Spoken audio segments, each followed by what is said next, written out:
Prva vrsta, to jest materijal, to su uopće ljudi po svojoj prirodi. Konzervativni, pristojni, žive u poslušnosti i vole da budu poslušni.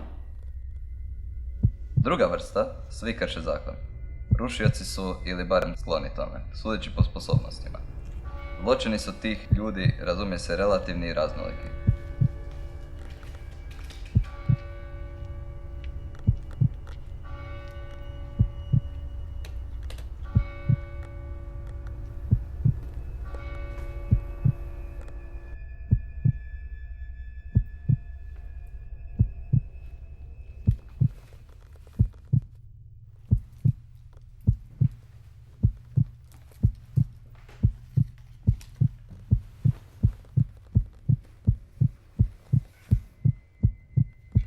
I ovi i oni imaju sasvim jednako pravo da postoje.